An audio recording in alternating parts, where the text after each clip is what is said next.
Bonsoir à tous, merci d'être présents ce soir. Alors je vais démarrer par la fin. Vous allez voir, on a décidé de tout faire à l'envers ce soir.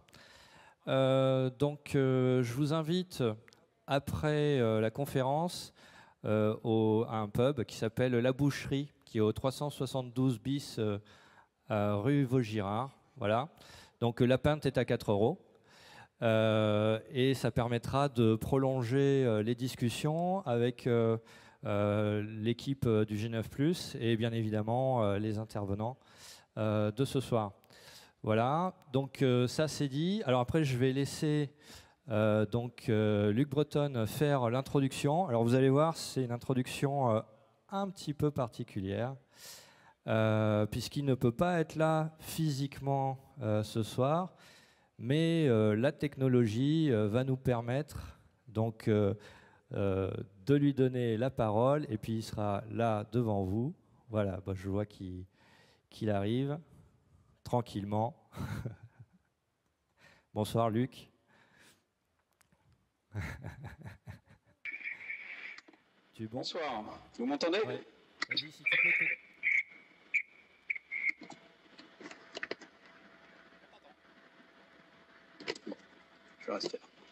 Je vais rester là. Vous m'entendez bien? Tu me fais un signe, Rodolphe? C'est bon? Ok, cool. Bonjour à toutes et à tous. Donc, je suis Luc Breton, le vice-président de l'Institut G9+. Je suis à distance depuis Aix pour des raisons professionnelles. Je vous prie de m'en excuser. Je remercie chaleureusement Salesforce.com pour son accueil chaleureux comme l'an dernier. Également Franck Nouriga qui est à mes côtés, en chair et en os, qui vient de plus en plus rarement en France, malheureusement pour nous, depuis son établissement aux États-Unis et son ouverture du Nasdaq avec Hub Global. Bravo Franck, vous pouvez l'applaudir. Et puis d'ailleurs dans la salle, on a Romain Nicoli de Criteo qui est présent là ce soir également avec nous, qui est l'autre Français à lui aussi avoir fait le Nasdaq, ce qui vous donne une idée du niveau de notre panel.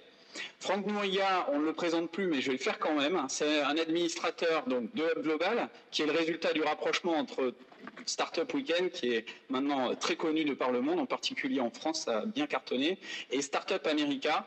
Tout ça pour former une communauté de 310 000 alumni et bénévoles qui se battent tous les jours pour développer l'esprit d'entrepreneuriat, casser le mythe et favoriser l'éclosion de startups dont on a tellement besoin pour relancer notre économie, et en particulier, c'est aussi vrai en France. Franck, il lance Recorp, et il ne s'arrête jamais d'innover, afin d'accélérer l'innovation des grands groupes, et on sait que c'est important de le faire, quelle que soit la taille de l'entreprise, en adressant leurs gros challenges via les meilleurs entrepreneurs et start-upers du monde. C'est une idée excellente, et il est en train d'écrire un livre sur les hyper-tribus, ou comment créer un mouvement et comprendre les mécanismes de Startup Weekend. Si vous voulez, de façon opérationnelle, tweeter ce soir, c'est le dièse G9+ pour la conférence et le dièse G9 Drink pour l'after. Je pense que vous avez passé un bon moment. Cette conférence, elle arrive au super bon moment. Pourquoi? Comme les deux d'ailleurs de l'an dernier, parce que le Big Data est au centre des préoccupations. L'année dernière, on avait traité les startups avec Salesforce et puis l'Internet des objets pour la rencontre annuelle. Cette année, on a décidé de lancer également l'écriture d'un livre blanc sur le Big Data prédictif. Le Big Data prédictif, c'est quoi? Ils vont vous l'expliquer bien mieux que moi, tous les intervenants extrêmement qualifiés de ce soir.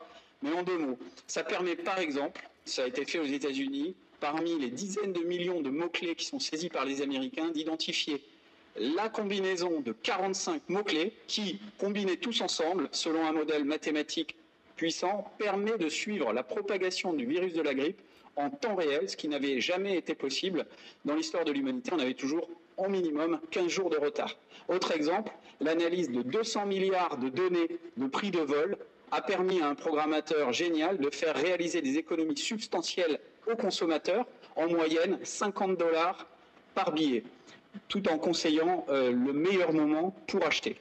Et puis un truc un peu plus fun, c'est au Japon, les combats de sumotori, ils n'ont pas résisté à l'analyse Big Data. On a trouvé qu'il y avait des trucages de fin de tournoi, alors qu'on s'y attendait pas et qu'on pensait que si les matchs étaient truqués, c'était plutôt sur les grands événements.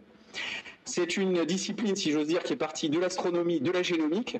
Et aujourd'hui, le Big Data se déploie dans absolument tous les domaines de l'activité humaine. les nouvelles technologies de traitement de données qui sont disponibles, notamment avec Hadoop, que vous connaissez, en version open source. En plus, si vous additionnez à Hadoop le cloud, l'augmentation de la puissance de calcul, la baisse des prix qui est drastique dans les high-tech, plus le très haut débit avec la 4G qui arrive partout, ou la fibre, et la mise en données du monde sous l'impulsion des fameux objets connectés qu'on a largement traité à l'Institut G9+, l'année dernière, que ce soit dans les secteurs de la maison, de la voiture, de la santé, des vêtements, tout ça va permettre le développement d'analyses de corrélation et non plus seulement de relations de cause à effet, comme nous y sommes, nous Français en particulier, très habitués avec notre raisonnement hypothético-déductif très cartésien. Et donc on s'apprête à révéler des trésors bien précieux qui sont latents et qui vont pouvoir être extraits des données du monde et de façon beaucoup plus simple que par le passé. S'il y a un auteur que j'ai envie de vous conseiller ce soir, il n'est pas français, il est américain, il s'appelle Kenneth Kukier. Il a écrit dans Big Data, la révolution des données est en marche, et il écrit dans ce livre, il s'agit plus de connaître le pourquoi, il ne s'agit plus de connaître le pourquoi, mais seulement le quoi. Et il ajoute, des siècles de pratiques établies vont être bouleversés parce que la nouvelle démarche remet en cause la façon dont nous concevons fondamentalement la prise de décision et l'appréhension de la réalité. Donc on le voit, les big data, ça fait penser à un outil qui est comparable à l'invention du télescope ou du microscope dans l'infiniment grand ou l'infiniment petit, tellement le changement de paradigme il est tellurique. Et pour reprendre encore une expression de Kenneth, notre univers numérique, il est en expansion. Ça, vous en êtes convaincus. En 2007 déjà, seulement 7% des données restaient au format analogique. Aujourd'hui, Google traite quotidiennement 24 pétaoctets de données. Les données numériques, elles doublent tous les 3 ans. Et Axel Lemaire, notre secrétaire d'État au numérique, qui est très dynamique, elle dit que tout simplement les données, ce sont le nouveau pétrole du XXIe siècle. Et certains analystes vont même jusqu'à préconiser leur intégration systématique au bilan des entreprises. Alors qu'est-ce que doivent faire les chefs d'entreprise dont vous êtes beaucoup ce soir présents pour aller vers le big data? Et pourquoi doivent-ils y aller? Tout simplement parce que le big data, ça va disrupter absolument toute l'activité de service, mais aussi l'activité de production, et parce que le monde de demain, dans le monde de demain, on apprendra autant par la détection de corrélation que par le raisonnement hypothético-déductif. Et enfin, parce que tout le monde attend des services qui sont personnalisés de façon implicite, sans setup, et ça devient une norme. Une nouvelle métrique de la richesse d'une entreprise sera probablement la quantité de data à laquelle elle aura accès. Donc vous voyez, les impacts économiques du big data seront sur l'expérience client, la personnalisation, la simplification, sur les modèles économiques, des évolutions ou des révolutions de modèles économiques, et puis également sur les RH et le management avec des nouveaux métiers comme le Chief Data Officer, le Chief Privacy Officer pour respecter la privacy des données, la confidentialité des données personnelles, et les Data Scientists. Tout ça va impliquer aussi la perte de valeur d'autres secteurs, mais ça c'est la vie. Et ce changement d'organisation va être très pondéré sur les analystes et les statisticiens. Il se trouve qu'on en a d'excellents en France. Il faut multiplier ces formations. IDC, alors j'ai appelé Didier Crinck juste hier avant cette conférence, le patron d'IDC en France, donc il m'a livré pour vous ces chiffres. C'est 242 millions d'euros le marché du big data contre 189 en 2013 en France. Croissance de 28% et 500 millions attendus en 2017. Ça, c'est le marché du big data en tant que business. McKinsey estime qu'en 2025, les big data représenteront 5 000 milliards de dollars par an. La valeur ajoutée française de cette filière est estimée à 4,8 milliards d'euros en 2010. Donc ça, c'est du passé, avec une croissance d'environ 7% par an, mais avec un impact bien supérieur sur tous les secteurs économiques et notamment par la marchandisation progressive des bases de données, selon le rapport d'innovation d'Anne Lauvergeon. J'ai bientôt terminé, juste pour vous dire que les secteurs économiques majeurs emblématiques du big data, je vais en citer 4, sont les transports, avec l'optimisation de la circulation, la proposition de meilleurs trajets, la santé, très lourd ce secteur qui peut être largement à la fois optimiser et générer des revenus avec la détection des fraudes, la suppression des consultations inutiles, le développement de la prévention ou le traitement des données multiples pour détecter un signal. Et McKinsey chiffre, que vous pouvez télécharger ces rapports, entre 100 et 190 milliards de dollars les économies potentielles aux États-Unis. Une autre étude parle de 300 milliards par an de revenus sur la prochaine décennie.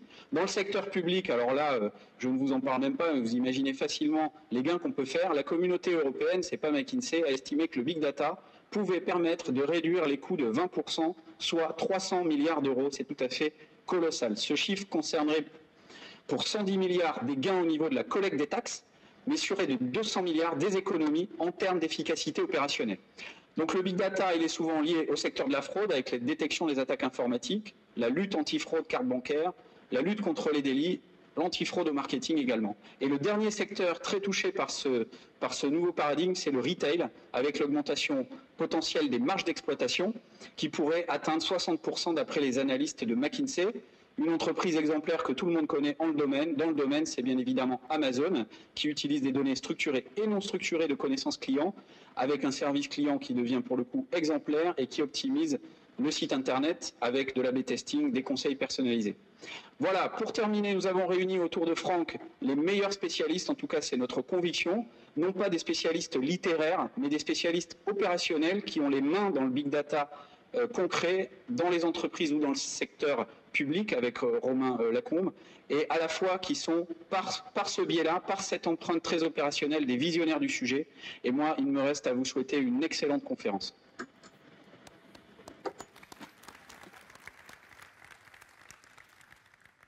Merci Luc. Je crois qu'on a tout dit, on va tous partir maintenant, je rigole. Ce que je vais demander, c'est peut-être à tout le monde de se présenter très rapidement. Si vous pouvez juste faire une introduction de 10-15 secondes chacun, ou peut-être 20 secondes. Et on va commencer avec toi, Alexandre. Très bien, donc Alexandre Daillon, je suis le président des produits chez Salesforce.com. Donc bienvenue, puisque nous avons aujourd'hui une conférence française qui s'appelle Salesforce One Tour. Et on a accueilli 3500, 3700 personnes, je crois qu'Olivier peut nous donner le chiffre exact, dans cette salle ce matin. Merci de nous accueillir. Romain. Bonsoir à tous, Romain Nicoli, je suis cofondateur et directeur technique de Criteo. Et le big data, c'est le cœur de l'activité de Criteo, puisque notre métier, c'est d'utiliser un maximum de données pour prédire les intentions d'achat de chaque internaute. Romain. Bonjour à tous, Romain aussi. Alors la donnée, vous l'avez compris, c'est un travail de Romain et justement mon travail de Romain à moi, en tout cas jusqu'à quelques semaines puisque je viens de quitter cette structure, mais j'étais chargé de l'innovation au sein de la mission Etalab qui a vocation à ouvrir, donc à rendre accessible à tous, aux citoyens, aux entreprises, aux startups, les données publiques de l'État et donc d'une certaine manière de construire les routes, non pas de l'Empire romain, mais vous m'avez compris, l'infrastructure publique de l'ère des données. Merci Hervé. Hervé Ranou, donc je suis cofondateur de Citizen Science, une société de textiles connectés et également une autre société qui est Citizen Data, qui est, elle, spécialisée dans le monde du big data à destination des capteurs et des compteurs, des mobiles, voilà, tout ce qui bouge. Merci Gaëlle. Gaëlle Recoursé, je suis cofondatrice et directrice scientifique d'EverContact, une entreprise qui s'intéresse aux données non structurées et plus particulièrement aux données de contact. Et Florian. Et je suis Florian Douetto, je suis cofondateur de Dataiku. Et Dataiku fait un logiciel d'analyse de données pour aider les entreprises à faire des modèles prédictifs sur leur big data, même si elles sont petites. Très bien, merci en tout cas à tous d'être venus. Merci à Salesforce de nous accueillir. Merci au G9+. Je tiens, si vous pouvez donner peut-être un quick round of applause pour tous les organisateurs. Ça va être assez dynamique, donc j'ai besoin de vous tester, on va voir. Ah, c'est pas terrible. J'ai fait pas mal d'événements aux États-Unis et en général c'est assez péchu, donc j'ai envie de tester un peu l'audience. On va commencer peut-être par retester ça. C'est une tradition qu'on fait en général, c'est je veux voir, je sais que c'est un peu tard et qu'on n'a pas fait un super match hier, mais si on peut recommencer ça. Donc je vais tester votre niveau d'interaction avec nous un peu comme ça souvent, donc pay attention et je vous pointerai du doigt de temps en temps, donc vous ne savez pas trop ce qui va se passer. Donc on va essayer, donc merci d'être ici et vous pouvez vous applaudir vous-même. Ah, c'est mieux. Alors je vais être assez sincère, en fait j'ai absolument aucune idée des questions que je dois poser à toutes les personnes ici. J'ai regardé Big Data, j'ai écouté Luc et j'ai pas tout compris. Donc ce que j'aimerais faire, c'est en fait pour que vous m'aidiez, vous allez m'aider tout au long de cette heure et demie ensemble. Je vais vous demander de me poser des questions. Alors je sais que c'est toujours dur de poser la première, mais est-ce qu'il y en a ici quelques-uns qui ont des questions, peut-être naïves ou super expertes. Alors je vais commencer peut-être par, on va faire le vote romain. Donc on va commencer peut-être, je vais demander si vous voulez qu'on pose ce genre de questions, vous levez le pouce, ça c'est oui, et ça c'est non.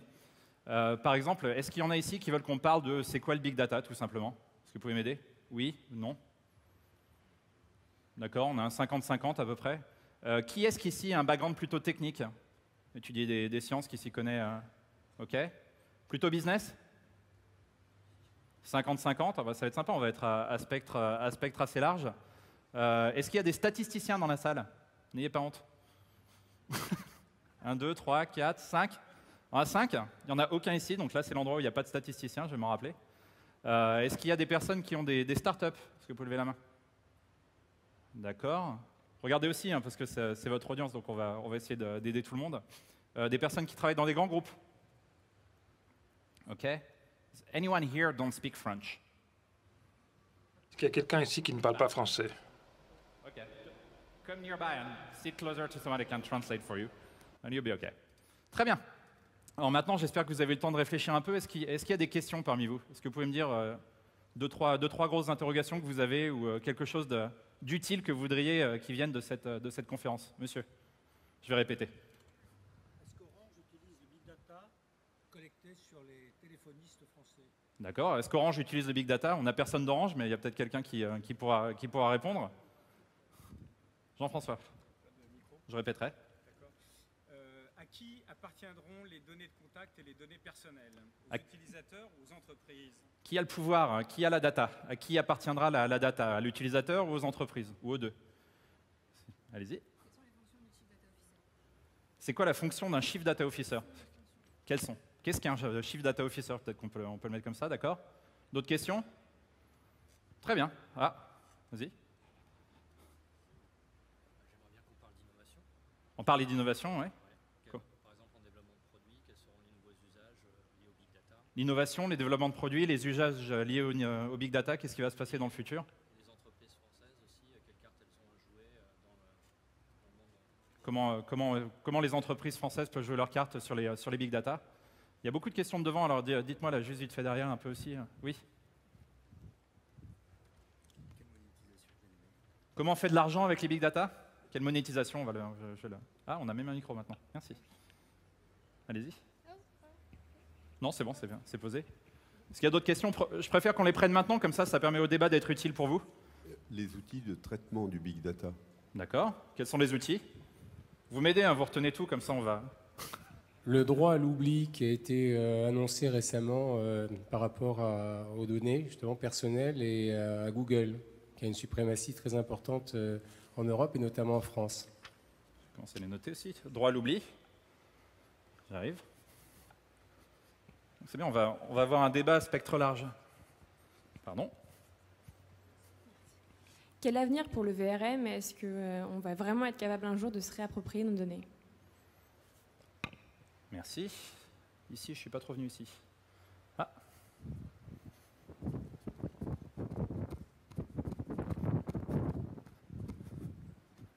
Vas-y. L'intelligence artificielle comme évolution du big data, point d'interrogation. D'accord. On a de l'intelligence artificielle, on a c'est quoi les rôles, c'est quoi les outils, comment on fait de l'argent, comment on garde ces données. C'est quoi un data scientist et où on le trouve? Ça va un peu avec Chief Data Officer. Ah bah ça vient les questions. C'est mieux de les faire avant parce que sinon à la fin... Donc ce qui va se passer après, c'est que ceux qui ont d'autres questions, vous venez avec nous et on ira au bar derrière. Vous avez parlé de révolution de la structure de l'entreprise, ça veut dire quoi exactement? D'accord. Qu'est-ce qui va changer avec les big data? C'est une révolution. Allez-y. C'est animé ici, hein, ici. Ah, si. On a parlé de monétisation des data, mais qu'en est-il du point de vue du consommateur? Est-ce qu'il n'y a pas une opportunité pour le consommateur de monétiser ces data? Comment peut-on avoir un workflow agile sur la big data? D'accord. Ça, il y a des questions plutôt techniques. Monsieur? Pourquoi a-t-on besoin de tant de données et est-ce qu'il ne faut pas plutôt s'occuper de data pour que du big data? D'accord. Small and beautiful data versus big and crappy data. Allez-y. Est-ce qu'il y a des initiatives de normalisation de la collecte des data qui sont en cours ou pas du tout? Parce que je pense que la collecte des data, c'est une grosse difficulté à l'heure actuelle. Criteo pour en parler, je pense qu'il collecte pas mal de data. Enfin, tout le monde d'ailleurs ici. Salesforce également. Je vais demander, messieurs aussi, parce que je ne vais pas vous laisser, si vous pouvez réfléchir à la question que vous préférez. Ça m'aidera. Allez-y. Je peux faire juste un retester encore si tout le monde est réveillé. Est-ce que ça vous plaît comme méthodologie ou pas? On va faire un Roman vote. Si vous n'aimez pas, vous faites ça et j'arrête tout de suite. Et si on continue, vous me... D'accord, ça marche. Pour savoir quel est le niveau de maturité aujourd'hui de Big Data, comment est-ce qu'il va évoluer et quelle va être la part des revenus qui seront par les éditeurs et par les acteurs des services. D'accord. C'est-à-dire, est-ce que le Big Data, c'est mature maintenant ou est-ce qu'on est juste au début et qu'est-ce qui se passe après? Moi, ce qui m'intéresserait, ce serait les limites du Big Data. Les limites? Qu'est-ce qui ne marche pas? On parlera de Google Trend. Comment les universités aujourd'hui se positionnent par rapport au Big Data, à niveau recherche, étudiants voilà, parcours? D'accord. Est-ce que la recherche est impactée par les Big Data ou est-ce qu'on le fait toujours à l'ancienne? Hop. Oui, ma question c'est le Big Data au service des politiques publiques et les politiques publiques au service du Big Data. C'est pour Romain. Thierry. Oui, un peu de poil à gratter pour changer. En tant que consommateur, j'ai une sainte horreur des publicités ciblées, parce que c'est pas parce que j'ai acheté une paire de chaussures lundi que j'aurais envie d'en acheter une deuxième mardi ou mercredi. Et plus généralement, donc, comment pourra-t-on se protéger de l'utilisation abusive des données personnelles? Quand il s'agit d'acheter des chaussures, c'est pas bien grave. S'il s'agit de politique, d'opinion politique, religieuse, etc., ça devient beaucoup plus sensible. Donc j'ai vraiment une interrogation à ce sujet-là. D'accord. Je vais prendre encore deux questions. Allez, j'en ai pas ici, donc je vais faire encore un peu le tour. Mais ça qui est bien avec le G9, c'est que les gens, quand même, enfin, allez-y, hein, posez des questions un peu dures. On est là pour faire du débat. Allez-y. Oui, bonjour. Le Big Data et l'éducation, quels sont les risques? Il y a eu quelques sentences aux États-Unis. Les risques, hein. Les risques, c'est-à-dire sur l'éducation.